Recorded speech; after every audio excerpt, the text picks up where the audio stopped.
We need to do.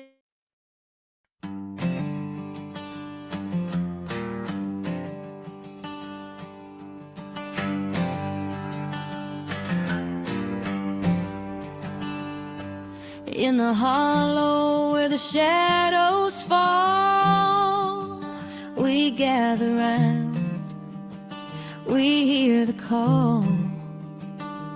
Liquid fire from the mountain's hand burns like truth, but it tastes like sand. Oh, it sure feels right at the end of the day. Drink it up, let the story stay. The creek laughs low, the fire cracks loud. We lose ourselves in a moonlit crowd.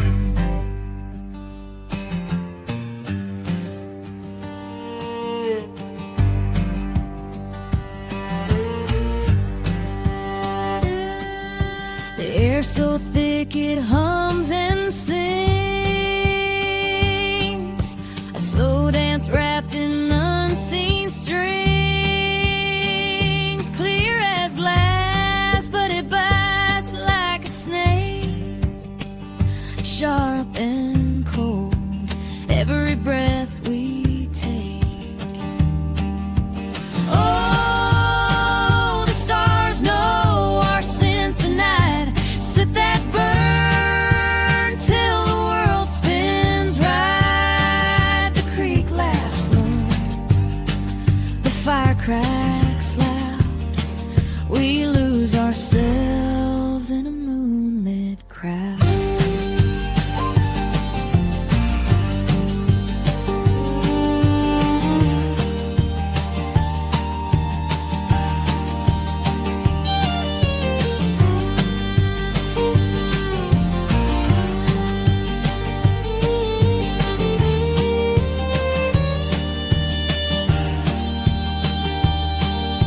The mountain whispers secrets deep, the kind you tell.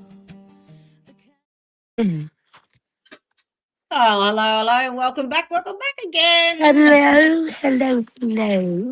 Hi. We've I'm had camping on my porch. plans. Camping on my porch. I got me a fire in the form of a camp and a sleeping bag. And I'm going to get cozy. I'm looking forward to this. Yeah, we decided that we all needed a break from the trauma and the heaviness of everything, and do something a little bit lighter. So I've had a bit of I've got two things we can share. So one of them is the 15 most haunted places in Kentucky, and the other one is the 18 creepiest small towns in Australia that the locals warn you not to visit. So I thought There's and all kinds of spooky Appalachian stories that we're going to cover too. Yep, At I some reckon point. those hills can talk. That's my specialty. I love talking about that stuff. Yes. I love the paranormal and shit. I mean that. Me too. You know the other. That's our ancestors, man. Mine's history. I just love history. The other case I'm doing is on the Port Arthur massacre. I don't know if you remember that, down in Tasmania, where 35 people were died in a mass shooting.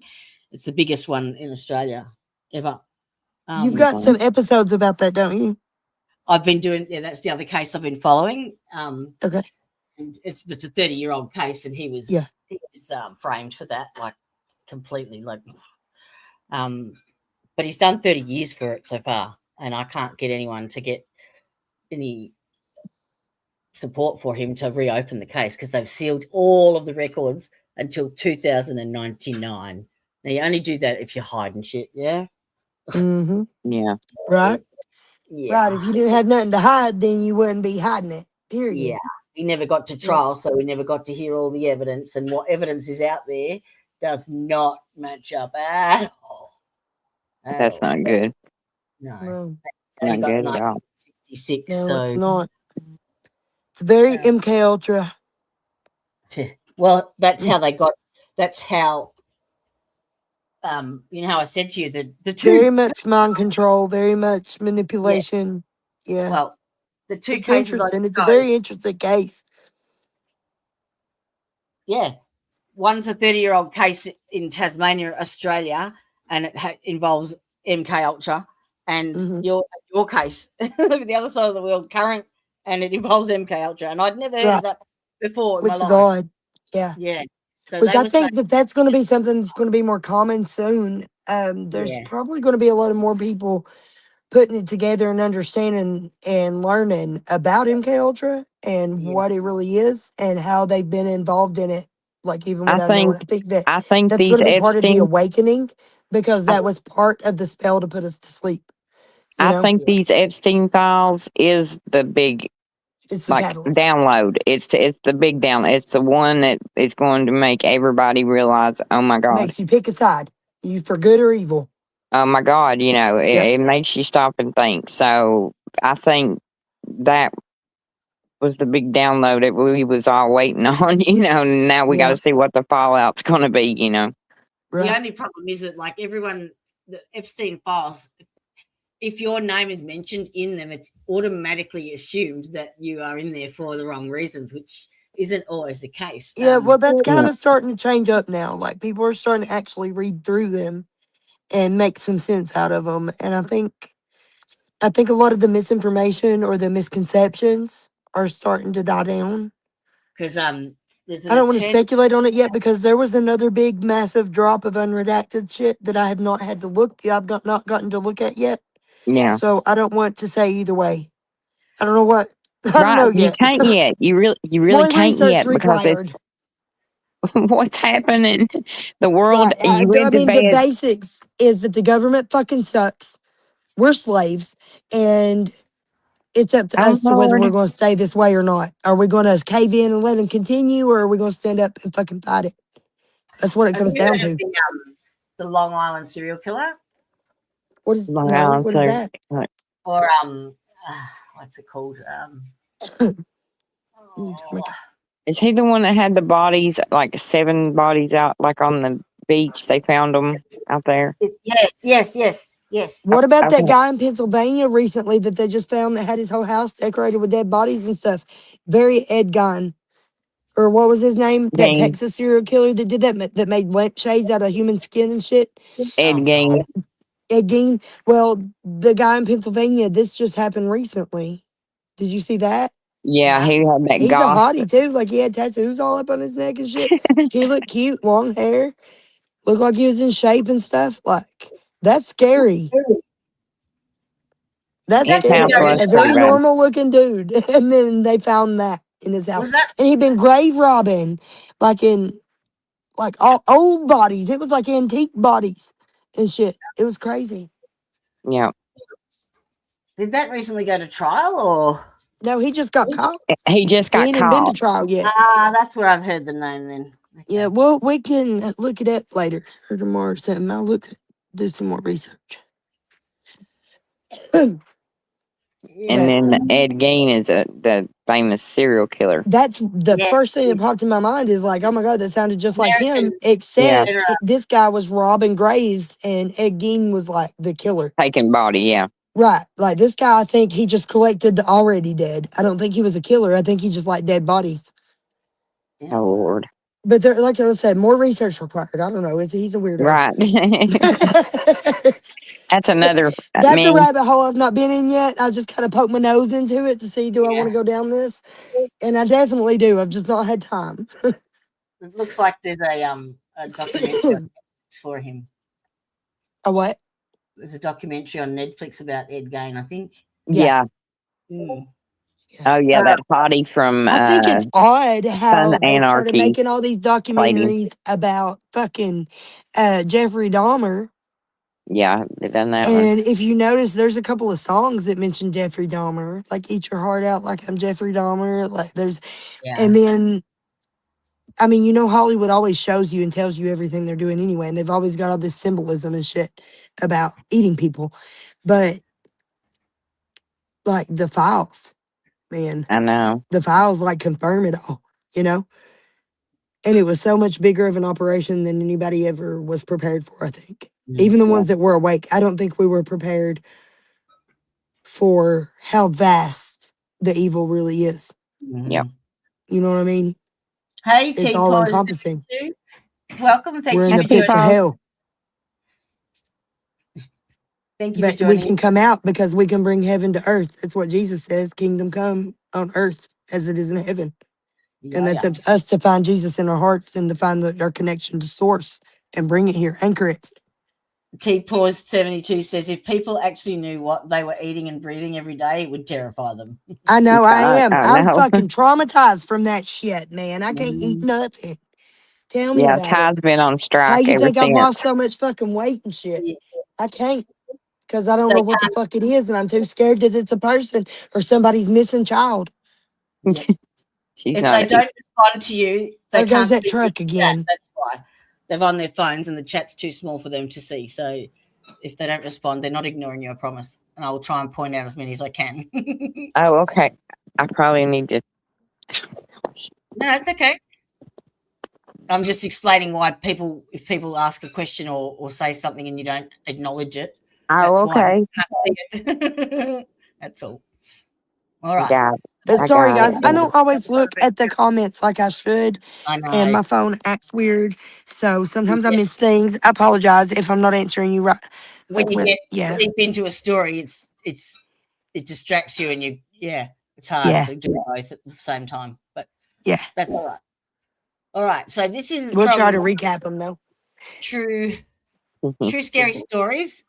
I've put the link out, so a shout out to them. Thank you for letting us share this. And if it's shit, we'll change it. But I think it's worth a look, just to have a little bit of a light side, a bit of a light-hearted shit. Well, haunted shit's probably not light-hearted, but you know what I mean. No, it's a shits and giggles kind of night. A decompression. We needed to decompress. I reckon about 12 months ago, I did a shits and giggles. I was going to have a shits and giggles segment on the on my channel, and I even did a where is it? I even did a fucking promo thing for it. Let me see if I've got it because it was fucking hysterical. Oh my gosh. I'm sure I saved it. Where is it?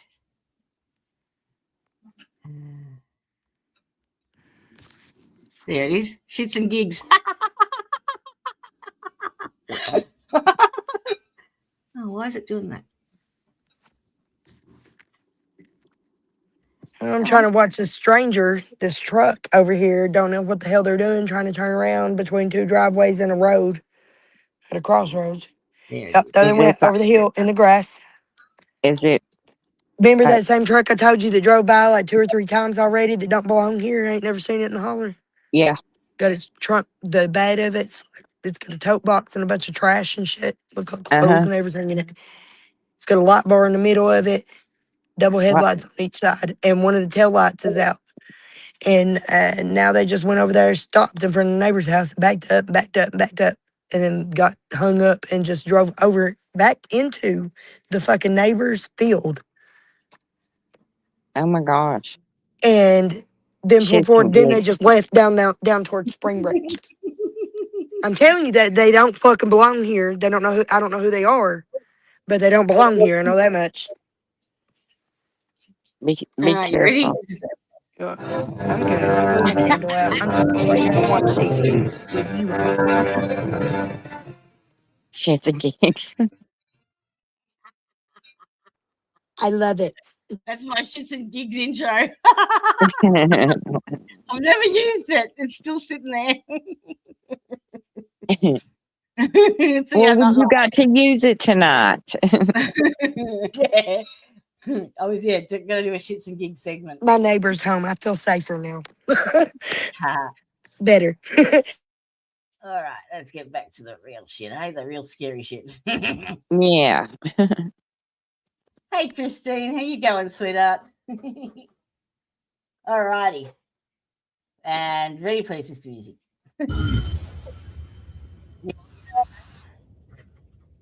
Kentucky isn't just bluegrass and bourbon. It's a graveyard of restless souls still walking among the living. Great picture. From the blood-soaked hills of Perryville to the haunted halls of Waverly Hills Sanatorium, every corner of this state hides a story that refuses to die. Tonight, we're opening the doors to 15 of Kentucky's most haunted places where history breathes. Oh, we're doing Kentucky. I thought we was doing Australia. Past Wow, never we was, sleeps. but then I looked up this one. All right. Are Waverly Hills Sanatorium, Louisville. They say the walls of Waverly Hills still breathe at night. Once a grand symbol of hope for tuberculosis patients, it now stands as a hollow monument to pain. The wind whistling through its broken windows sounds almost human, like whispers trapped between worlds. Visitors who dare to enter describe a heavy feeling, as if unseen eyes follow every step down those endless, echoing corridors. The air grows colder the deeper you go, and sometimes the faint metallic scent of blood lingers where no one has walked for decades. Rumors began long before the building was abandoned. Nurses who vanished without a trace. Patients whose screams were silenced behind sealed doors. They say room 502 is cursed. A nurse found hanging from the rafters. Her eyes open wide as if she'd seen something unspeakable. Since then, shadows move in that room, even when no light shines. Flashlights flicker, and faint footsteps approach, only to stop right behind you. Some hear whispers calling their names. Others catch glimpses of white figures gliding through the stairwell before dissolving into mist. Ghost hunters come armed with recorders and bravado, but few last long. Did you not hear that? The what? Him whispering, or You he's can hear whispering. people. You Oh, can hear yeah. the whispers of people's names in Hi, the corridors. I'm baby. going, Tya, Tya. You want to know what I'm doing? I'm Asshole. going to turn my camera on for a minute and let you see. Oh, the little chickies. I can't help it. I know. Angels. You know this. Look at this baby. Is that copper? Nope. Ooh. This one, we've not decided a name yet, but she definitely decided she's mine. She auditioned and won the part. I'm waiting to pick out her name from her personality. Oh, we should have a. We shall see. We can include yes, she said, meet me. Meet me. That's what she's saying in my ear. Meet me. Yeah, meet me. We could have a naming competition on the 2000. We can. We can. I'll start. Oh, that getting would be some cool. content. I'll start filming her over the next few days of her personality, and we'll Well, put it knowing out her, there in the Jody, shorts, and then Jody, let people see what they think and Jody, cast votes. What time is it in Kentucky, Teresia? That my stream is going to air the 2000 subscriber one. Is it like 6 p.m. or something tomorrow, or I can't remember. I haven't done I have no idea, y'all. I can't keep up with the time zone stuff. I know. Time's not linear for me anyway. Time moves strangely for someone with ADHD. I have to put in on this end the time that it is in Australia and hope that it works out. Sweet baby, right here. The right time over there. 6 p.m. Okay, 6 p.m. tomorrow. Okay. So okay. We'll have a birdie naming competition as well. Yes, sweet. And shit. Damn, so sweet. Set a poll up. A poll. Yeah, so sweet. We got a Birdie McBird face. Oh, Dinosaur. She's a dinosaur. See, I'm a dinosaur, roar. Yeah, dinosaur. We're going. Oh, you can't perch on my hand. I need to turn you over so I can put you back with your brothers Actually, and sisters. I'll put a poll up now, and people can She keeps saying, "Listen, a poller. tell her." Oh, what's Meet. that? She's telling you. She's saying, "Meet." is there? Meet. We need meet. 3, Very soft spoken. maybe very 3 sweet. good name ideals. Yeah, I need 3. I've got one named Copper already. This is her. Come here, Copper. Right here. Oh, yeah, she's a little more feisty. But this is Copper. Name. Because she is Copper. Okay, so you've got one named So Copper, we got one named and Copper. what's the other one's name? The other one's got silver wings. And then the white one, her name is Angel. Okay, so Jump pads in Copper, your Angel. box. Yep. What would be a good name for the other one? There you go, but she's all the way down my back. Okay, there we go. She got off me. She's saucy. Hi, Copper. She is sassy. She's very sassy. I love her personality. And this one is Angel because she's got angel wings. When I say, I just got a little angel wings. Oh, She's just white and pure. Oh, come back. Yeah, you're safe. You're safe. God, There they're she getting is. so big, Todd. They They just are. hatched the other day. I I swear. know. I know. Meet. Meet Angel. So we just need a name for the one that's got Yeah. gray, streaky silver wings and a white body. And she keeps saying, meet, and she's so sweet. All right. This one's my baby too, though. Angel girl. So This that's is my angel girl. where people can put Meet me. Yeah. Chipper. Okay. Chipper's a good one. I like that. And then she can be Jody's adopt-a chicken. You can, she can take care of her from Australia, and you can send her videos over. Okay, sweet girl. Climb up there. Get on your perch. Nuggets. Good girl. Good girl. They'll be trained. They'll be trained to not poop on my porch. Number 1. That's number 1. To not poop on my porch, and they'll be able to I'll be able to tell them by command where to go, and they'll do what they say. They'll act like dogs by the time I'm done with them. Lucia says Bobby has chickens. Her husband. He's raised from baby chicks. I personally can't stand them. I call them dinner if they get in my flower garden. I love them too much to eat them. I cannot. Now, the ones that does so, there is now the ones on the left hand side, they're not socialized at all. And that's kind of the point in that, because they will go to the barn and some of them might be meat chickens, Yeah. but I cannot form a bond with them and then eat them. Yeah. So half of them, it's just the ones, I know it seems mean or cruel, but I can't do it. Yeah. I just can't do it. I can't form a bond with them and then turn around and clean one and feed it to my family. Yeah. Right. So, some of them I remain disconnected from and disassociated with. I try to think of them as food or as a food source, that they are the ones that's going to lay our eggs and things. Yeah. Right. I don't think of them as pets. I have to completely separate or compartmentalize that in my mind just to be able to handle it. Yeah. That's why we don't do pigs anymore, because I bonded too close with one. And the cows. Yeah, Same thing. We don't do beef anymore either, because I bonded too fucking close to them. I can't do it. No. Can't do it. Can't take care of them like that and then slaughter them. No. My heart can't handle it. I feel like I've tried them. Yeah. Yeah. All right. Did you watch this? Hello, Chicky. Yeah, that's good. Malfunction. Voices appear in static, and unseen hands Can you all brush hear it against okay? their skin. Perfectly. The death tunnel. Yeah. Alan uses Oh my to God, did you transport hear corpses that discreetly Elvis down the hill. Presley is alive and Hums well? with the restless energy of So they had a thousands who DNA never test left. and it's really him. The deeper you descend, the Okay, I'm louder on the mute. air seems to pulse like the heartbeat of something that remembers suffering. And yet, every year, new seekers return to Waverly Hills, drawn by the same forbidden curiosity. Maybe they want proof of life after death, or maybe the place itself calls to them, testing their courage.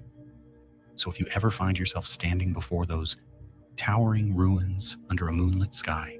I recommend Ask not. yourself, do you believe in ghosts?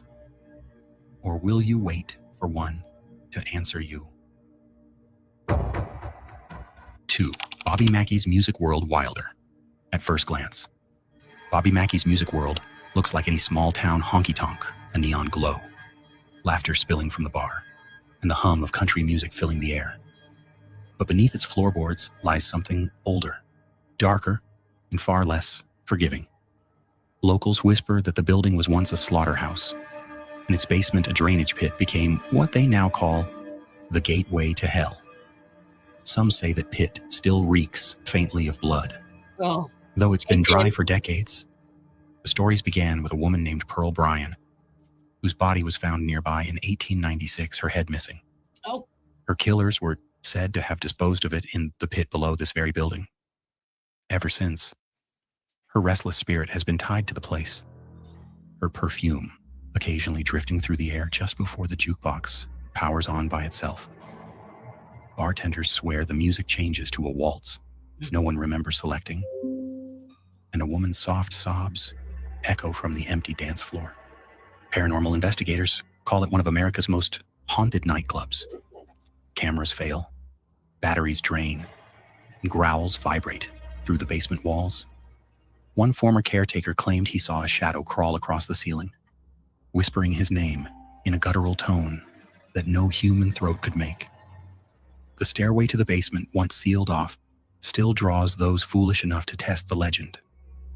They say if you stand at the bottom and call into the darkness, something always answers. To outsiders, Bobby Mackey's is just a bar. But to those who've heard the cries from beneath the stage, it's a place where the line between music and madness blurs. So next time you drive through Wilder, Kentucky, and see that flickering neon sign, ask yourself, Somebody said they tore it down. When the band stops playing and the whispers begin. Say the Old Talbot Where's Tavern, that at, Brandy? Bardstown, in the heart of Bardstown. Wilder, where urban brick streets Kentucky. tell stories older It's than in the town northern itself. Kentucky, but it's Stands the somebody, Old Talbot Tavern, a place I think my where brother history told me, or refuses to somebody, die that quietly. they tore it down, Built in 1779, actually. it has served travelers, soldiers, and outlaws alike. Good. All my neighbors. some of is those home. I guests feel better now. Never checked out. Relax. Beneath the warm amber You glow know, of if the anybody comes lanterns, creeping around, they'll be there's out a here chill on that creeps up your spine. A reminder that this inn is more than just an antique. It's a threshold between centuries, and maybe between worlds. Patrons claim to have seen shadowy figures gliding through the upstairs hallway, footsteps echoing long after midnight. Room 308 is infamous. Guests awake to the sound of boots pacing beside their beds, as if someone invisible is keeping watch. The scent of pipe smoke fills the air even when no one is smoking. But perhaps the most haunting of all is the legend of Jesse James. They say the notorious outlaw once stayed here, and his restless spirit still lingers. On the wall of an old guest room, bullet holes remain, said to be fired by James himself. Some nights, that same wall seems to pulse faintly, like it remembers the gunshot. Visitors describe hearing a man's laugh in the empty dining room or catching a glimpse of a rugged figure in a wide-brimmed hat, fading into the mirror's reflection. Lights flicker, doors creak open on their own, and an old piano downstairs sometimes plays 2 notes, slow, deliberate, and cold. The Old Talbot Tavern wears its ghosts with pride, each room a chapter of Kentucky's haunted history. But if you ever spend the night there, don't ignore the knock at your door around 3A. It might be a lost traveler looking for shelter, or it might be Jesse James himself, returning to finish a drink he started more than a century ago. 4. Cave Hill Cemetery, Louisville. By day, Cave Hill Cemetery is a place of beauty, rolling green hills, marble angels, and quiet reflection beneath towering oaks. But when night falls, that peace fades into something else entirely. The gates, cast in iron and shadow, seem to guard not the living, but the restless. Locals say that when the last light dips below the horizon, Cave Hill awakens, the still air thickens, and the dead begin to whisper, Founded in the 1800s, I just have to take a call, darling, so I'll be away for 5 minutes. I'll just keep this running, alrighty? Okay, that's fine. All right. this vast cemetery holds more than 130,000 That kind of souls, looks like Arlington, don't from it? Civil War soldiers to the victims of forgotten epidemics.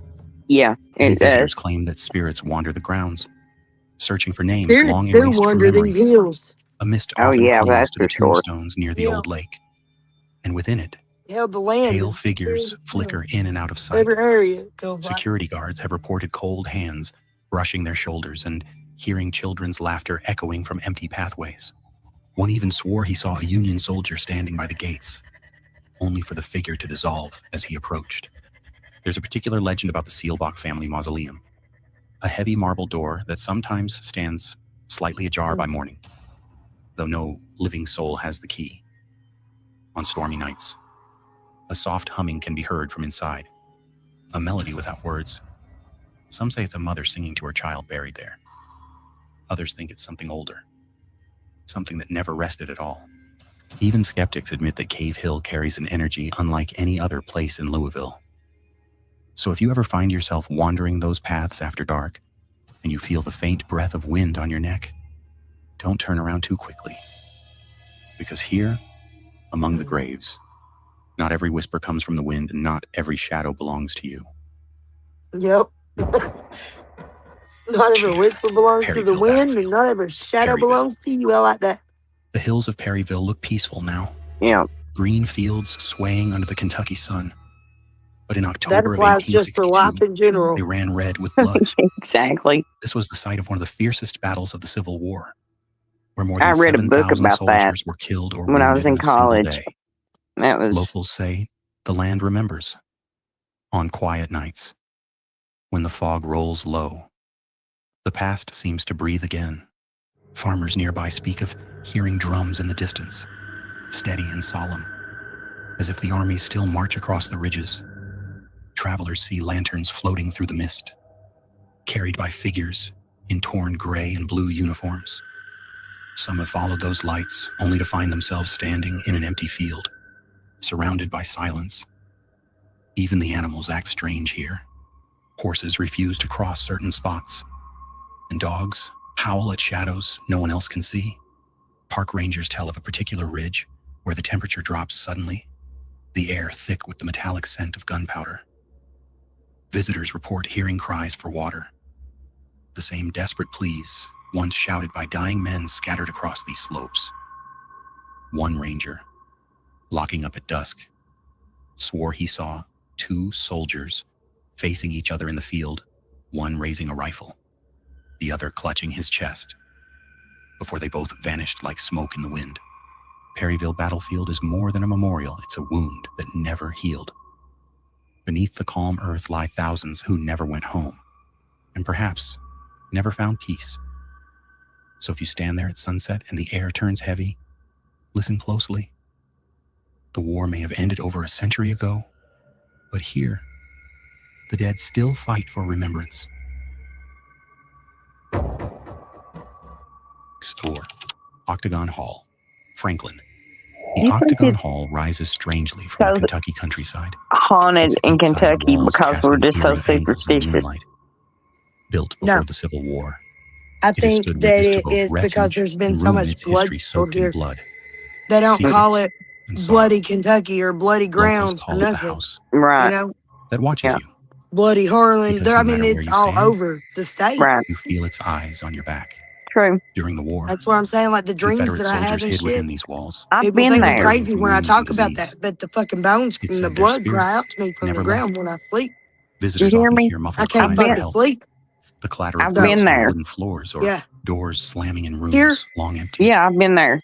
In the dim cool. glow of the upper hallway, some have seen a soldier kneeling, clutching his chest, Oh, how fading neat. away before their eyes. But the most unsettling ghost isn't a soldier, it's a little girl.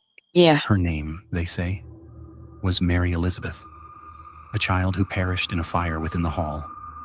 Guests have reported hearing soft humming, a child's laughter echoing through the stairwell, and the faint sound of a ball bouncing though no one is there. Cameras malfunction when her presence is near. and cold spots linger where she's been seen. Some They've claim got she it set tugs up like a gently at museum. sleeves, as if asking to play. Yeah. Even seasoned ghost hunters leave shaken. The air in Octagon Hall feels charged, like the building itself remembers. Whispers drift from its brick walls, pleading It's or a special warning. building. Never It's an clear octagon which. shape. So if you ever find yourself standing in that creaking hall at That's night, unique. Yeah. and a small hand Very. brushes against yours in the dark, ask yourself, is it the wind, or is Mary Elizabeth still waiting for someone to answer her call? Benham Schoolhouse in Cumberland. I've been there. Once a proud school Yeah, nestled in that's the so far Appalachian from Hills. here. The Yeah. Benham Schoolhouse Right Inn across the mountain. now stands as a strange blend of history and haunting. Built in the 1920s to educate the children of coal miners. It later transformed into a hotel, but some say the echoes of the past refused to leave when the classrooms emptied. At night, when the halls are quiet, you can still hear the faint shuffle of shoes on tile floors and the soft murmur of children reciting lessons that ended nearly a century ago. Guests often wake to the sound of giggling just outside their doors, followed by the patter of small feet running down the corridor, though the security cameras show nothing. One woman swore she saw a little boy standing at the end of the hallway, holding a worn-out book, his face pale and eyes hollow. When she blinked, he was gone. Others claim to hear the old school bell ringing at midnight, its rusted clapper unmoving in the tower. Staff members tell of a janitor who once worked late into the night and quit the next morning, shaken and pale. He said he saw a classroom light flicker on by itself. When he stepped inside, the chalkboard had fresh writing. Be quiet. Class is still in session. Oh, The words gosh. faded as he watched, like breath on glass. Locals believe the energy of the children and teachers who once filled those rooms remains, looping endlessly through the years.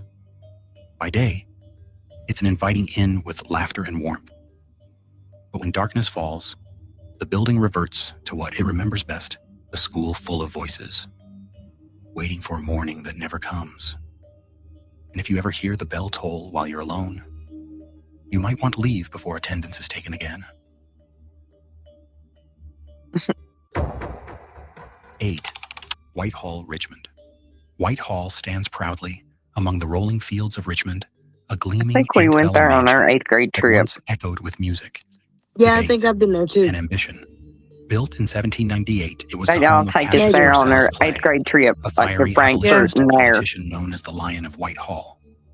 But Okay, beyond the we went elegance and at intellect that defined his legacy, Yep, younger that's than it. 8th grade. Our 8th grade tragedy trip, we went to that never Washington, truly D.C. left the house. It's got a big brass Visitors say bathtub in it. the mansion I still remember hums seeing with that the energy of the and people thinking I who want one lived of and those. died within its That's walls, beautiful there. I love that restless, green. unseen, Oh, it's and waiting glorious. to be acknowledged. It is. It's Tour wonderful. guides tell of the piano that plays faintly in the dead of night. I don't think tune I that had been ends there. I abruptly thought it when was someone something enters else. the That's room. not what I thought it was. Others report seeing the faint silhouette of a man standing by the library window, It's in Richmond, I think. staring out Pretty toward the sure. fields as They if said. watching for someone who Ooh. never returned. On stormy nights, I love the those scent of old cigar outside smoke kitchens. drifts They ain't through nothing empty like the halls. outside kitchen. Yeah, Clay's favorite it's indulgence, so pretty. though no flame So burns functional. anywhere nearby. There is one room, Trundle however, bed. that seems My colder than the grandma rest. had him. That's beautiful. Guests who step inside describe an I unshakable feel like I feeling built of one of being those, watched. couldn't I? Mirrors Yeah. cloud over. That's what I And told sometimes you, a a trundle reflection bed. lingers a second too long after you've moved away. Yeah, like One that. historian claims she heard a woman's voice whisper, "He's still here." Just before her camera shut off by itself, Whitehall has been restored beautifully, but no amount of polish can erase what time remembers. The walls themselves seem alive, breathing softly with the memories of laughter, That old barn. argument, and loss. And when the last visitor leaves and the doors lock for the night, the mansion grows silent again, until, somewhere deep inside, a single piano key strikes in the dark, reminding you that Whitehall is never truly empty. 9. Sauerkraut Cave, Louisville. Beneath the serene fields of E.P., Tom Sawyer State Park lies a place I ain't so never heard strange that. few dare to enter twice, Sauerkraut Cave. There's Its a name, lot of almost types playful, in hides a history that Jeffrey chills Dahmer. the I blood. don't think Long I before know it that became one. part of the park, There's a this lot of cave like sat beneath uncharted the caves Lakeland here. Asylum for the Insane. Its Oh tunnels no. once stored barrels of fermented cabbage. But rumor has it, they also concealed something far more sinister. Patients from the asylum were said to be dragged down here for punishment, or worse, for experiments no one was meant to see. Locals I don't still know. whisper about muffled screams echoing through the limestone halls and the sound of chains clinking in total darkness. Some claim the asylum used the cave to hide the dead, those who never survived their treatments. And though the asylum was demolished decades ago, the cave remains, a silent witness to everything buried above it. Those who venture inside tell of disembodied voices calling their names, the air heavy with the smell of decay, and something sour like the ghost of the sauerkraut that once filled the tunnels. Flashlights gosh. flicker, batteries drain, and sudden whispers crawl out from the pitch-black corners. A few explorers say they've seen handprints appear on the walls, slick with condensation as if something unseen is pressing to get out. Even in daylight, the cave feels wrong. Birds won't nest near the entrance, and cell signals vanish without explanation. Some paranormal investigators insist the energy there is oppressive, as though the earth itself has absorbed centuries of torment. So if you ever find yourself standing before the gaping mouth of Sauerkraut good. Cave, remember it's not the darkness you should Don't fear. need to It's visit. what remembers you after you leave. Right. No need to go there. I got enough bad shit in my 10. life. Right. Jailer's Inn, Bardstown. In the heart of Bardstown's quaint downtown Maybe stands we a could place drop some that off. once held screams Yeah. instead of laughter. Maybe The they'll Jailer's welcome Inn. some of our dark What now shit. serves as a charming bed and breakfast was, for nearly 2 What's this centuries, one? a working jail. From 1797 Oh, Lord. to 1987, it housed murderers, Fletcher drifters, County. and broken souls who never saw the sun again. They have pretty Its thick tables limestone and chairs. walls have absorbed every cry, every confession, every dying breath, and at Oh night, gosh. It's they a give them back. jail. Yeah. Not Yes, saying they've because taken the Turner sound of County Jail rattling into a keys place and to heavy try to footsteps sleep. Oh pacing no. outside their locked doors. That's horrible. Some They've report made the it an faint jingle of Airbnb or some chains shit. dragging across the floor, I know, followed but that's by a deep horrible. sigh that chills the know. air. Room 3 is It is. infamous. Visitors describe a shadowy figure standing in the corner. What's probably going to end up Watching as they happening in sleep. Electra County Jail. The air smells faintly of iron like rust. No, the place sure has some One story fucking stands restless out among spirits. them all, the spirit of a former jailer who took And his their own lives life within lost these there. Too walls. much pain and trauma for there They not say to he be. still makes his Hey, nightly look. rounds, Oh my checking God. cells Yeah, that why no they longer fixed it up exist. all pretty? That's In fucking the weird. courtyard, cold spots linger where gallows once stood, and Oh. people claim to hear a man whisper. Gallows. Which I guess Justice it would be never nice rests. for the ghosts, you know, Cameras often fail there.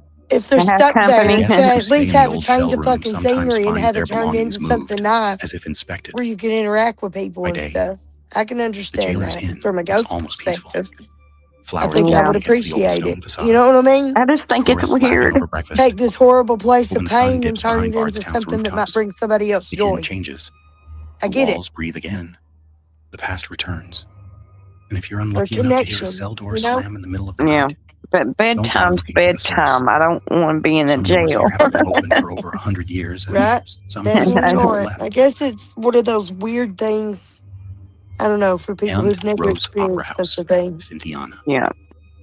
The macabre, On Main if you Street in the will. quiet town of Cynthiana Oh my stands a God. We building that lived there. still That's where dreams of Tony law. was born. He's born in the The hospital Rose that Opera House, built in 1871, once filled with The music, Walking Dead was laughter, done. and the thunder of Yeah. ovations, now hums with something colder, a sorrow that That clings baby. to its red velvet seats and refuses to fade. The stage remains. The curtains still draw. But sometimes, it's the dead who perform. Locals say that after the lights go out, the theater awakens. Ushers have heard footsteps on the balcony when no one's there, and the faint rustle of a dress moving across the aisles. I'm The most surprised famous Sarah presence didn't is make me known go simply there. as the Lady in White, a spectral figure who appears near the stage, her face pale, eyes distant, forever waiting for her cue. Actors rehearsing late into the night often Spirits feel don't her scare watching me, from the though. wings, or smell her I'm used to perfume spirits. drifting through the empty air. But she's not alone. to odd 2 children are occurrences. said to haunt the upper rows, their laughter echoing faintly between the seats. Some say they play tag. Others swear they tug at curtains and hum old show tunes. A few unlucky visitors have even seen a tall shadow pacing the backstage corridor, its movements jerky, its shape human only in outline. Paranormal investigators have recorded whispers saying, "Encore," or "It's not over." Lights flicker, microphones crackle with unseen voices, and temperature drops sweep through the theater mid-performance. The Rose Opera House, it seems, can't tell where the past ends and the present begins.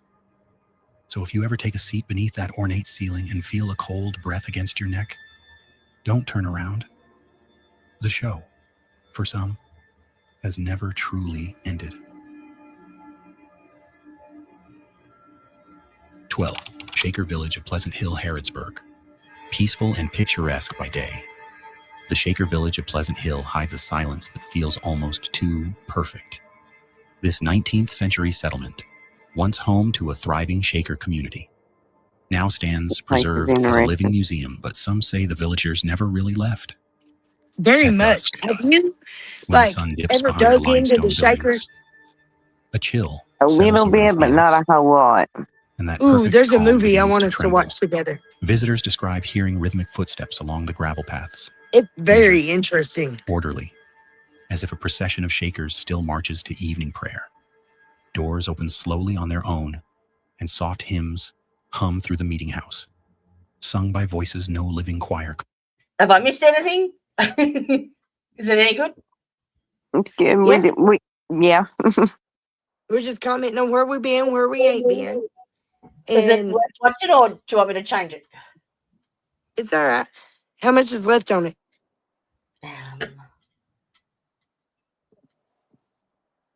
I want to watch Candace Owens. That show, the one that Brandy was talking about. What was it called, Brandy? Oh my gosh, what was it? Now, Shit, I can't remember. it was her basically Erica Kirk. You know who removed the wedding photo and why? Oh yeah, it was the wedding photo one. Yeah, I really want to watch that. So anytime you're ready to switch, I'm good with it. Or if you want to stay with this, that's fine too. I'm chill. I'm just vibing. I don't mind. I'm just vibing along for the ride and the comfort. I just thought you wanted to do a what do you call it? I can't even think. I think you had 2 hours sleep. And you wanted to show us something from Australia too, didn't you? We can watch a bit of that, yes. Yeah. Just a chill. Okay. This is the creepiest small towns in Australia. The ones that locals warn you not to go. Right. If this is crap, then we'll move to something else. Was down. Wrong, like entire populations vanished. Wrong.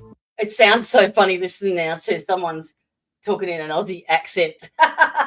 We used to listen to American accents online. Like locals still won't drive through. See that kangaroo jump out in front? They do that. No. And I can't get my screen to blow up big. I don't know what's wrong with it. Where something went wrong. Not they're wrong. attracted to the headlights of your car, and if there is like a bush, They're like our deer then, because our deer jump out like that. if there's like bush on either side of the road, you don't see them coming, and that you hit them, and it's like hitting a brick wall. Yeah. Same with the deer. Yeah. It'll smash your whole grill. Yeah. Oh, a wombat will cave you. It'll cave your chassis in. It's like hitting Lord. Yeah. I can't wait to meet a wombat though. They are very cute. Like the pub closed down. Wrong, like entire populations vanished. Wrong, like locals still won't drive through after dark, even though they can't explain exactly why. Australia has over 15,000 small towns and settlements scattered across 7.7 million square kilometres. Most are exactly what you'd expect. Friendly, quiet, unremarkable. But some of them are different. Some have histories that locals refuse to discuss. Some have atmospheres that make even skeptics uncomfortable. Some have warnings passed down through generations. Don't stop here after dark. Don't go near that building. Don't ask about what happened. Some involve recent crimes where victims' families are still alive. This is not a list of supposedly haunted hotels trying to attract tourists. This is documented history. Court records, scientific papers on unexplained phenomena, Good, get on and the with it. consistent testimony of people who live in or near these places and who will tell you quietly that something is wrong here. 18 locations, ranked from unsettling to genuinely disturbing. Starting now. At number 18, we have Wycliffe Well in the Northern Territory. Population, somewhere between 8 and 12 permanent residents. Location, 380 kilometers south of Darwin on the Stewart Highway, which is one of the most isolated roads on Earth. It's in the middle of This is the self-proclaimed UFO capital of Australia. And here is the thing. The sightings have been documented consistently for over 80 years. The Roadhouse keeps a No, logbook. this is my shit. That's my Contains people's right there. thousands of entries going back to the 1940s when this was a World War I came II in and supply remember I had a station. big ass lasagna, Witnesses so I'm having include me a snack. truck drivers, police officers, pilots, and military personnel. I spoke to someone who worked at the Roadhouse who said the logbook is not a joke. People come in shaking. A family from Melbourne refused to continue driving at 9 p.m., insisting on waiting until daylight. The reports describe lights that move wrong, that stop and start, that follow vehicles for kilometers and then vanish. The trade-off is the isolation itself. If you break down between Alice Springs and Darwin after dark, you may wait hours for help. Several people have disappeared on this stretch of highway over the decades. The locals say, do not drive at night if you can avoid it. That warning is about kangaroos and fatigue officially. Unofficially, there are other reasons. At number 17, Farina in South Australia. Population 0, a ghost town 550 kilometers north of Adelaide. The name means flower because optimistic settlers in 1878 believed they could grow wheat in the desert. They could not. At its peak, Farina had 600 residents, 2 hotels, a bank, a school, and an underground bakery where workers baked at night to escape a daytime heat of 50 degrees. The town suffered repeated droughts, rabbit plagues, and eventually the railway bypassed it. The last residents left in the 1950s. What remains are stone ruins slowly being reclaimed by red desert and a cemetery with tiny graves. Infant mortality was catastrophic. I spoke with a volunteer restoration worker who said you feel the history here. Standing in the cemetery, looking at those tiny graves, knowing the hope these people had and how it ended. The surrounding station owners say the town has an atmosphere, especially at dusk. Some will not camp there overnight. There are reports of sounds of children, footsteps in empty buildings, and lights in windows. The trade-off is summer temperatures that can kill you. Visit from April to September only. At number 16, Ravenswood in Queensland. Population 190 people, living among the ruins of a town that once had 4,500. The cemetery contains over 2,000 graves for a town that never exceeded 4,500 residents. That mortality rate tells you everything about the gold rush. Mining disasters killed hundreds, cave-ins, floods, silicosis. The graves kept filling. The town never officially died, but it never recovered. 2 pubs still operate among the ruins. The pub owner told a local history publication that hundreds of men died underground here, and that does not just go away. He has heard things he cannot explain, but he learned not to make a fuss about it. The trade-off is genuine danger from unmarked mine shafts on the outskirts. Do not walk around at night. At number 15 is Walhalla in Victoria. Population 20 permanent residents. Distance from Melbourne 180 kilometers. Here is what makes Walhalla genuinely unsettling. The valley is so narrow and dark that the cemetery had to be built on the only sunny hillside.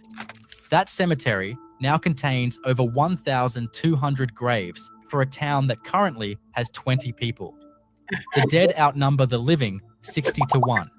In the 1880s, 4,000 people were packed into this valley chasing gold. The extended mine went down over 40 levels. The valley is so narrow that in winter sunlight only reaches the main street for a few hours each day. Historical accounts document the psychological effects of this darkness on residents. When the gold ran out, people left. What remained were the graves and the buildings pressed against the cliffs. I spoke with a ghost tour operator who has been running tours for 15 years. She said the cemetery produces something for almost every tour: cold spots that move.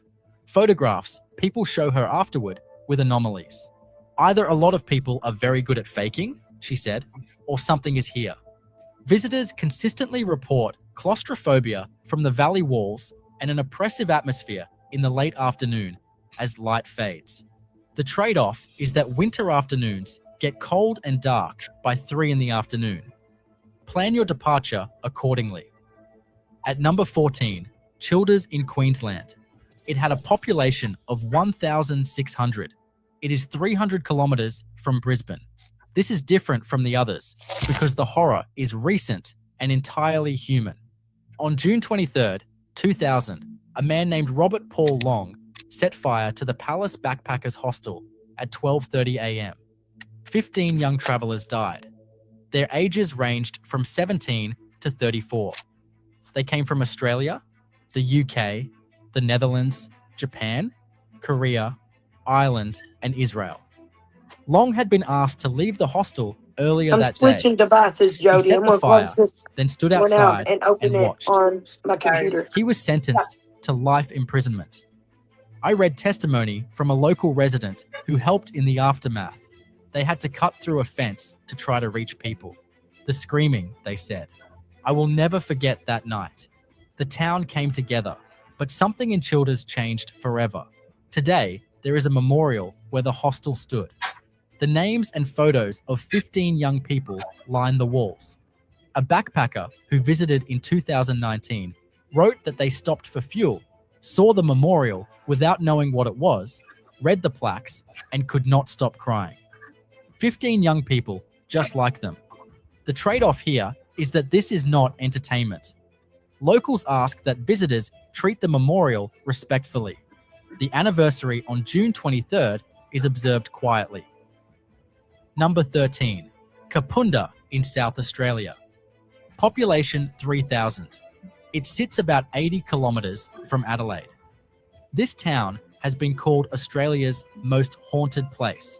And unlike most places that claim that title, Kapunda has the investigation documentation to make it interesting. The town was founded in 1838 and became Australia's first successful copper mining centre. There have been multiple documented deaths at sites now reported haunted. 2 men were hanged at the old jail. In 1999, body parts from the Snowtown murder victims were found in a Kapunda mine shaft, adding modern horror to a location already allegedly saturated with the old kind. Paranormal investigators say Kapunda consistently produces more recordable phenomena than any other Australian location they have investigated. One visitor on a ghost tour wrote on TripAdvisor that they were a total skeptic before this. Something touched their shoulder in the North Kapunda Hotel when they were alone in a corner. No one was near them, and the guide had not even started the scary parts yet. They cannot explain it. The trade-off is that the town's marketed reputation may create expectations that influence experiences. Skeptical explanations include heritage building drafts and settling. At number 12, Junee in New South Wales. Population 6,000. It is 450 kilometers from Sydney. Junee itself is a normal country town. What puts it on this list is Monte Cristo Homestead, officially recognized as Australia's most haunted house, with documentation going back over a century. Built in 1885, Monte Cristo has accumulated at least 7 documented deaths directly connected to the property. An infant dropped down the stairs. A maid fell from the balcony. A stable boy burned to death. Harold, the mentally ill son of a caretaker, was chained in an outbuilding for 40 years and was found in a position resembling an animal. That detail alone is disturbing enough before you get to the paranormal reports. The current owners, the Ryan family, have lived there since 1963. Olive Ryan has given multiple media interviews describing 60 years of phenomena. She says the activity started immediately when they moved in, and it has never stopped. She has seen full apparitions. She has been pushed. She has heard screaming when no one was there. After 60 years, she accepts that they share the house. A paranormal investigator who conducted a formal investigation For me, in 2019 said ghosts Monte Cristo are way delivers. less scary than some people. Oh yeah. For sure. In 20 years of investigation, they had never experienced a location this consistently active. Multiple team members recorded independent experiences that correlated. This house, they said, is genuine. The trade-off is that the owners have a commercial interest in maintaining the reputation, but their testimony has been consistent for 6 decades. Visitors consistently report feeling unwelcome in certain rooms and overwhelming sadness in the nursery where the infant died. At number 11, Wittenoom in Western Australia. Population is officially 0. The government says stay away. It lies 1,400 kilometers from Perth. This is the town so deadly it was erased from maps, and the horror here is entirely documented, entirely human, and still killing people today. Wittenoom was built in 1946 to house workers at Australia's only blue asbestos mine. Blue asbestos, crucidolite, is the most deadly form. At peak operation in the 1950s, 20,000 people lived there. Internal company documents show the owners knew the asbestos was killing workers, and they continued operating anyway. Workers used asbestos bags as mattresses. Children played in tailings heaps, sliding down mountains of deadly fiber. The mine closed in 1966, but the dying continued. An estimated 2,000 former residents and workers have died from mesothelioma and asbestosis. More die every year, decades after their childhood exposure. I read testimony from a former child resident who said they used to make cubby houses from asbestos bags and slide down the tailings dumps. Everyone knew it was blue asbestos, but they were told it was safe. Now their classmates are dying, one by one. They wonder every day if they are next. The Western Australian government officially removed Wittenoom from maps in 2007. Roads are closed. The town is still contaminated. A Western Australian Health Department official stated clearly this is not a tourist destination. This is a contaminated site. There is no safe level of exposure to blue asbestos. Visiting Wittenoom could kill you decades from now. The trade-off is, there is no trade-off. Do not go. This is the only location on this list where my advice is genuine. Never visit. At number 10, Picton, New South Wales. Population is 4,500. It is 80 kilometers from Sydney. Picton is close enough to Sydney for easy day trips, and that is part of why its haunted reputation has become so well documented. Multiple locations offer commercial ghost tours. The consistency of reports across decades and thousands of visitors is what makes it interesting. The town was founded in the 1820s using convict labor. The railway arrived in 1863, cutting tunnels through sandstone ranges.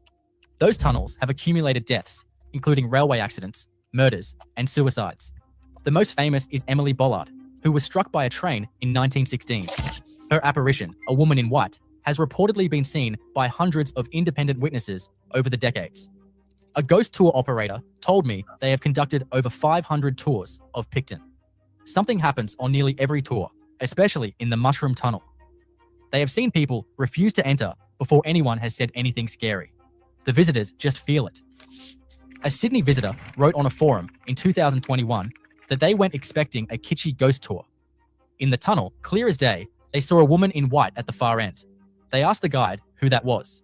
The guide said there was no one there. 3 people saw her. The trade-off is that expectation shapes experience. If you go looking for ghosts in a place marketed as haunted, you may find what you are looking for, regardless of whether it is there. Skeptical explanations include tunnel acoustics and wind effects, but the volume and consistency of reports and the genuine unease reported by skeptics make Picton worth consideration. At number 9 is Beechworth in Victoria. Population 4,000. Amen. Distance from Melbourne, 270 kilometres. That's cool. This is one of Victoria's most reminded beautiful me of heritage the towns. tunnels It is around also where here. Hey? The tunnels in the mountains, especially like over around Gatlinburg and going to Middlesbrough and all the different areas here. Yeah. And there's caves everywhere. Everywhere. Yeah. Caves and Oh my tunnels. I just Teresa has written she wants a Ouija board, and Bobby said no, which is her husband. And I wrote back, I agree with Bobby. And YouTube rejected my comment. Oh no.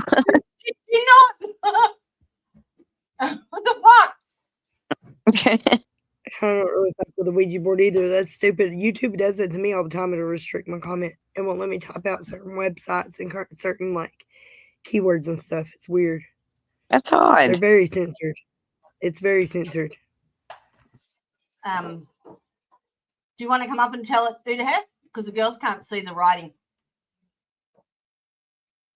Do what?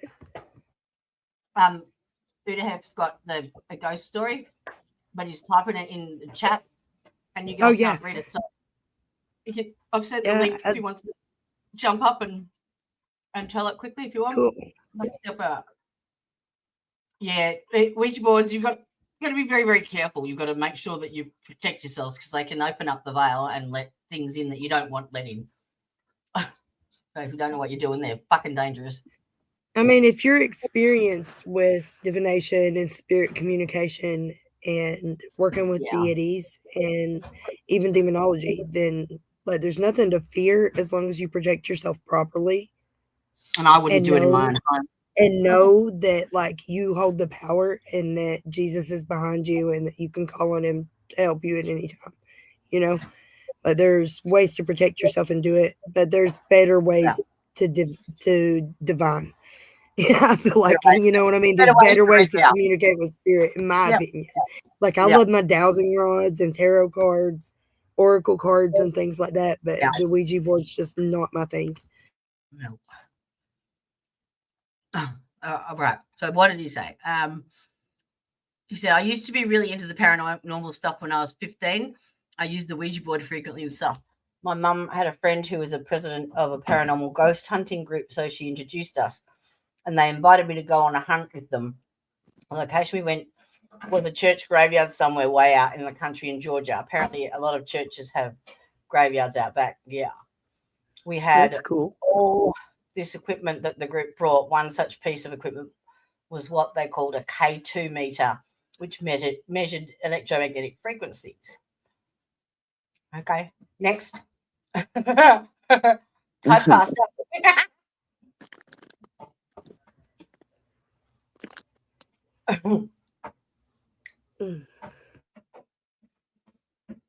Everything is energy.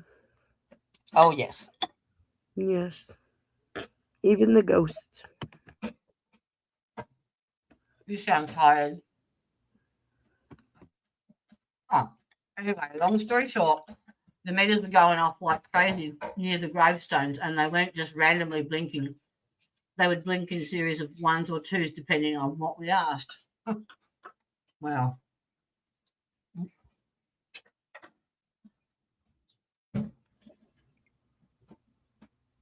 I actually went on a ghost tour. I love it. That was with Arthur. I never knew how this could have possibly happened because I later became much more skeptical of things like this. No. You're not skeptical, Brian. Well,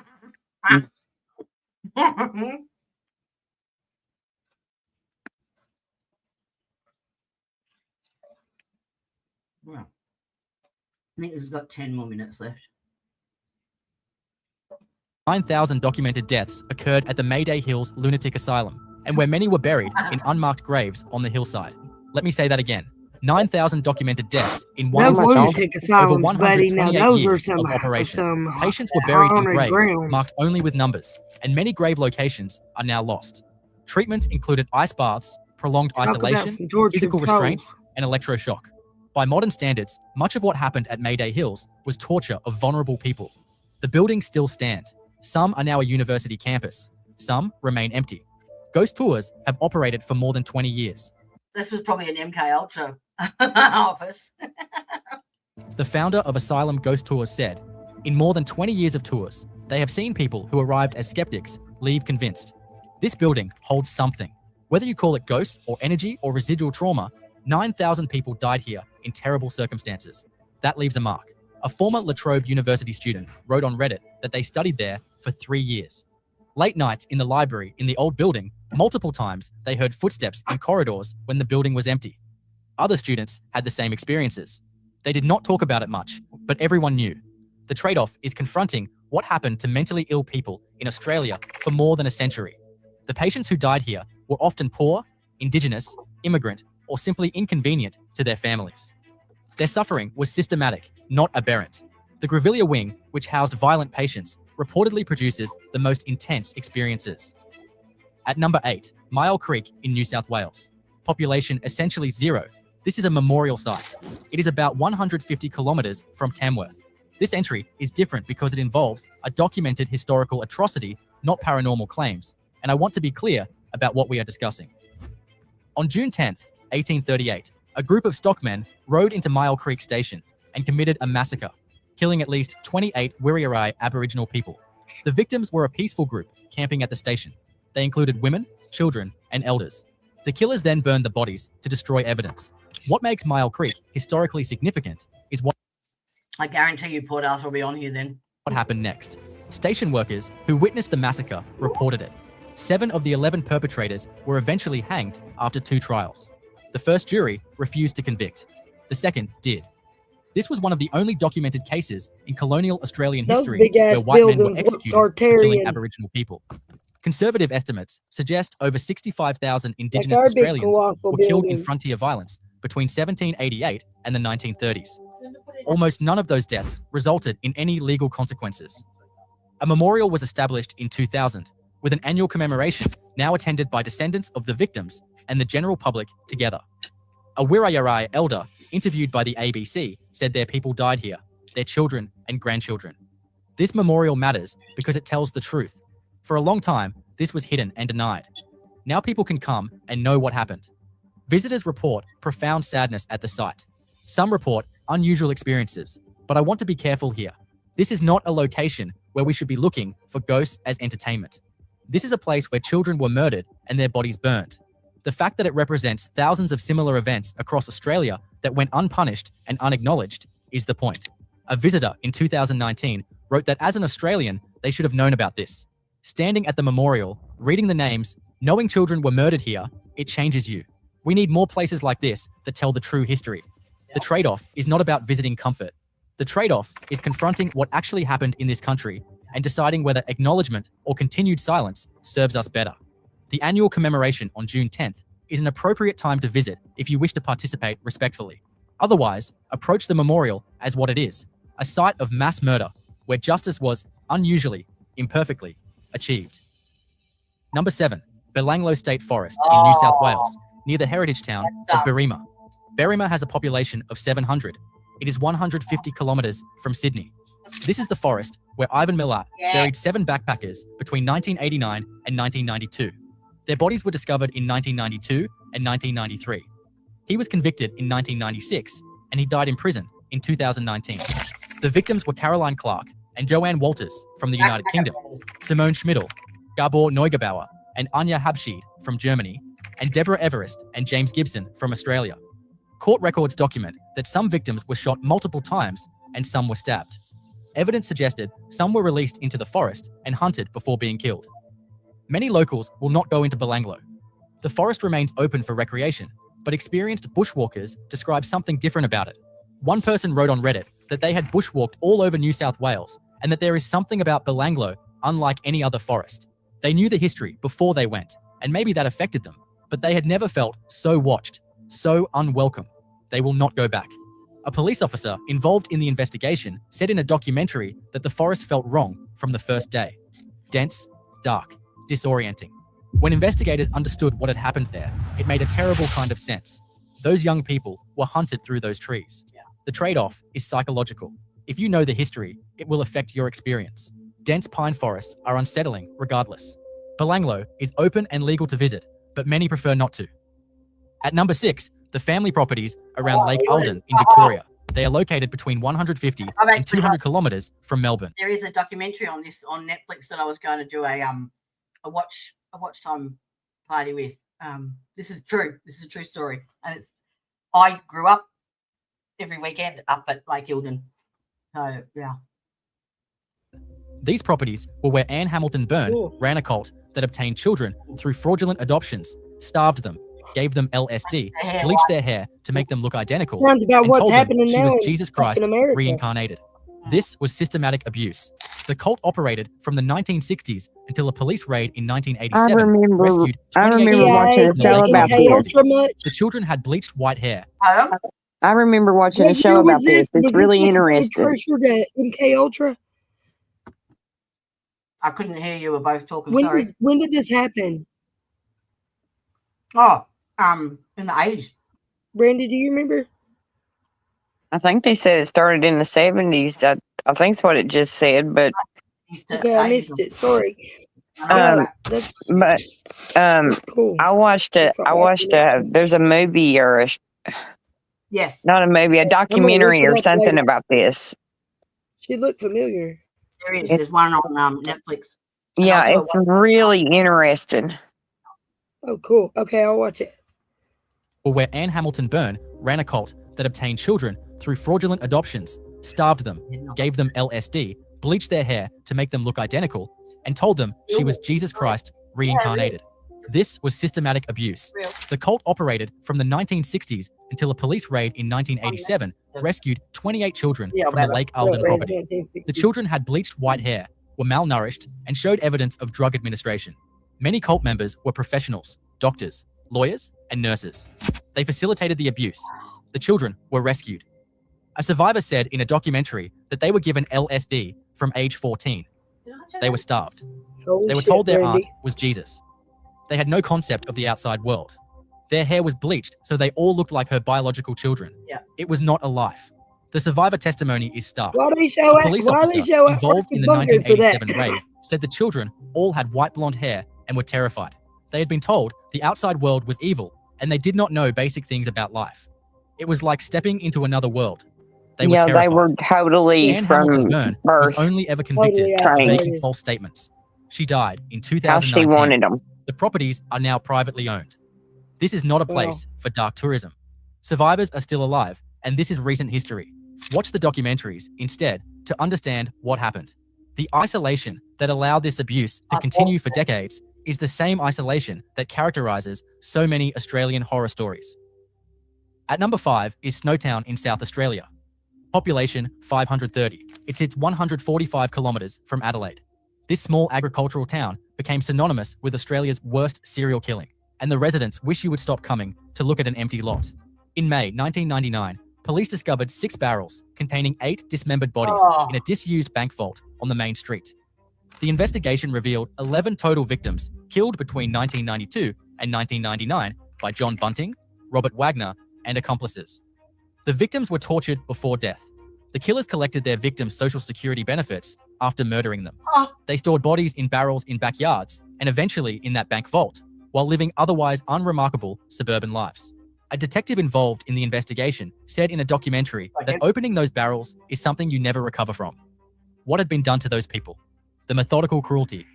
And the killers had been living normal suburban lives while doing it. Here is the thing about Snowtown that most coverage misses. The murders did not actually happen there. The town was just where bodies were stored.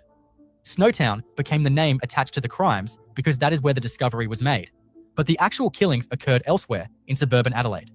The residents of Snowtown live with a notoriety. They did not choose for crimes committed by people who were not even from their town. A Snowtown resident told the ABC in 2019 that they are sick of it. The murders did not happen here, just the storage of bodies. It could have been any town with an empty bank. But they are stuck with the name forever. People drive through just to look at an empty lot. The bank was demolished in 2009. There is nothing to see. The trade-off is ethical. Creepy. Consider whether visiting serves any purpose. The empty lot where the bank stood tells you nothing you could not learn from documentaries. The locals would prefer you stayed away. If you want to understand the crimes, watch the 2011 film Snowtown or read the court records. If you want to understand the location, understand that it is a normal country town whose name was taken from it. This is different from locations where the history is distant or where tourism is welcomed as acknowledgement. The victims' families are still alive. The trauma is recent. The town did nothing wrong and carries the burden anyway. At number 4 is the Arkaroola area in the northern Flinders Ranges of South Australia. Population is near zero in the wilderness areas. Distance from Adelaide is 600 kilometres. This is ancient country, some of the oldest rocks on Earth, where unexplained lights have been documented for over a century, and multiple people have simply vanished. The MIN mine lights are a documented phenomenon. Scientific papers have been written about them. Aboriginal traditional owners have knowledge of these lights going back thousands of years. They appear as floating lights that follow observers, approach, then retreat, and appear in impossible locations. An Arkaroola tour guide who has worked there for 15 years said they saw the Min lights 3 times. Each time, they behaved differently. Once, one followed the car for maybe 5 minutes, then vanished. You learn to accept that not everything out here can be explained. A geologist on a research expedition said the silence is the first thing you notice, then the scale, then the night sky. Then you start understanding why people have been seeing things out here for 50,000 years. The land does something to perception. The trade-off is genuine danger from extreme isolation. People have died from unprepared travel in this region. Carry a satellite phone, take extensive water, and tell someone your detailed plans. At number 3 is Port Arthur in Tasmania. The population in the broader... That's the one that I'm covering. Hey, Liz. Hello, sweetheart. I didn't even fucking see you.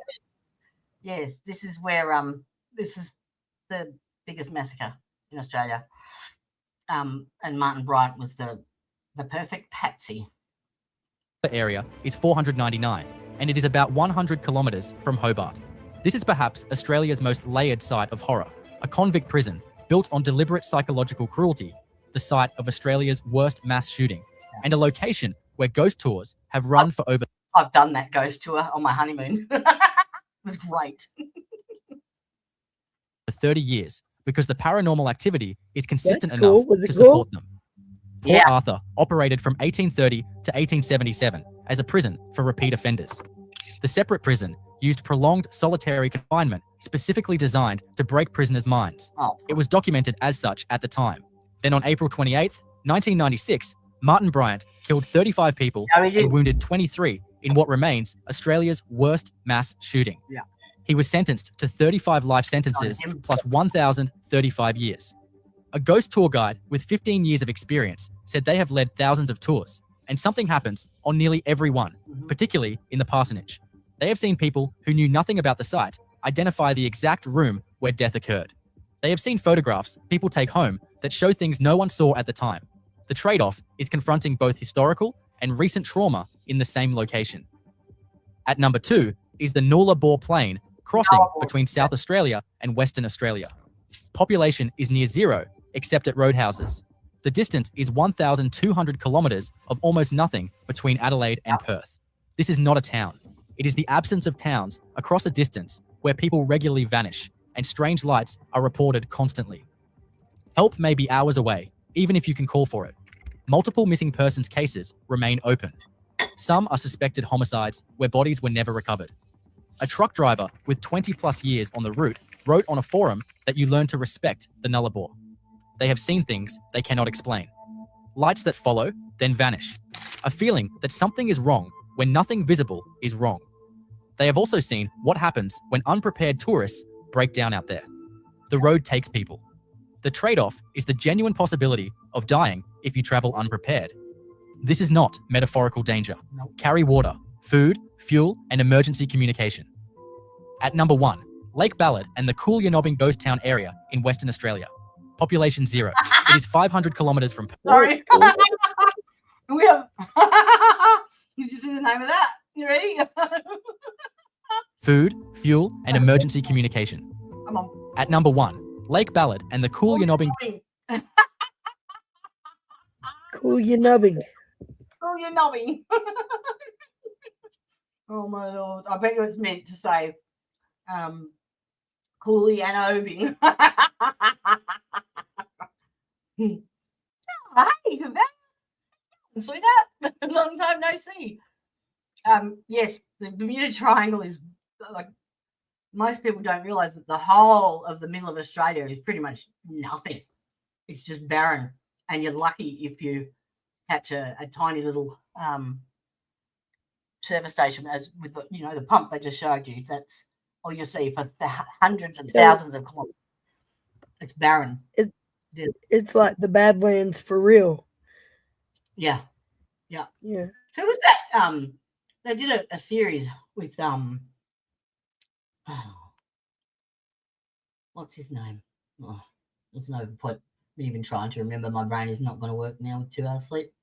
There was a series on it though, like a horror movie film thing where they people got missing on the freeways, on the highways up in New South Wales. I can't remember.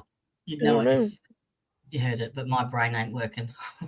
Not even close. Ghost town area in Western Australia. Population 0. It is 500 kilometres from Perth and 50 kilometres from the nearest settlement, Menzies, which has 100 people. This is Australia's strangest destination, a place where isolation, abandonment, ancient Aboriginal significance, and an uncanny art installation combine into something that affects nearly everyone who visits in ways they struggle to describe. Coolyanobing is an abandoned mining town. Lake Ballard is an ancient salt lake with deep Aboriginal cultural significance. In 2003, artist Anthony Gurmley installed 51 metal humanoid figures across the lake for the Perth International Arts Festival. They were never removed. The figures were created from body scans of Menzies residents. Locals turned into eternal metal sentinels standing on white salt, scattered to the horizon. An art critic who visited in 2010 wrote that they had written about art for 30 years, and this was not an aesthetic experience. This was something else. Standing among those figures at sunset, alone on a salt lake, they had no framework for what they felt. Unsettling is inadequate. Spiritual is too loaded. It simply was not like anything else. A Perth traveller wrote on Reddit in 2022 that they drove 5 hours to see it. They stayed maybe 3 hours. When they got back to the car, 6 hours had passed. Both of their phones showed the same time, different from their watches by 3 hours. They do not understand it. They are not crazy. Something about that place is wrong or different. They do not know how to say it. Consistent reports include disorientation beyond what the geography should cause, time feeling distorted. They do a lot of car racing and shit out there on the Salt Lakes. Sounds with no apparent source, and the figures appearing to move in peripheral vision. The isolation is profound. No phone coverage, no infrastructure. The nearest help is an hour away. The trade-off is that visiting requires serious preparation and accepting that you will be alone with something you may not fully understand. So where does this leave us? 18 locations across Australia where the tourism brochures systematically lie by omission. Number one yet? Massacre sites, contaminated wastelands, serial killer hunting grounds, asylums where thousands died, forests that feel wrong, plains where lights follow vehicles, and a salt lake where time itself reportedly bends. These places exist. The history is verified. The court records are public. Yes. The death tolls are documented. Whether you believe in the supernatural or not, something about land that has witnessed horror seems to hold onto it in ways that affect almost everyone who visits. The locals who warn you not to stop after dark are not doing it for tourism. They are doing it because they have felt it themselves. Let me be completely honest about who this is not for. If you want comfortable travel, this is not for you. If you need ghost stories to be definitively beyond the beaches and the cute wildlife, these places matter. This is the shadow side of the sunburnt country, and pretending it does not exist serves no one. Have you been to any of these places? Did you feel it? Comment your experience below. I genuinely want to know what you encountered. And if you... Did we do number one already? That Salt Lake place was number one, was it? That's how much attention I was. That must have been number one.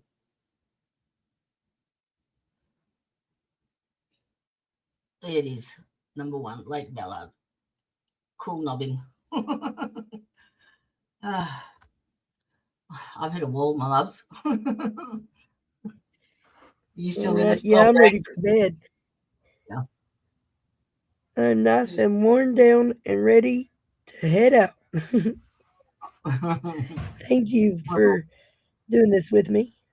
That's all right. We'll organise yeah, we'll get organized tomorrow. Yeah. It's going to be a busy few weeks coming up, so rest up. Yeah, I've got to prepare for tomorrow's stream. Yeah. Well, don't prepare, don't over prepare. Just rest. Yeah. It'll fall into place. Yeah. Yeah. Well, we finally hit the 2,000 subs on our last. I am excited for you for that. Congratulations. Yeah. Yeah. I guess you do got some work to do. Yeah, I do. I'd be excited too. I'd be doing the same thing. All right, my darling. All Thank you, right. everyone. Once again, I Thank you, apologize. everybody, for coming and hanging out tonight. Change your plan, but it happens. Yeah. And my old voice needed a nice rest anyway. Yeah. All right. If you can't be good at it. Right. Oh, the Devil's Advocates are live at the moment. If you'd like to go and watch and join their stream, I probably will hop over there in the comments for a moment. Yeah. See what's going on as I go to sleep. Be good to your mother. And what was it? Hasta la vista, bitches. That's it. Try, love. Bye.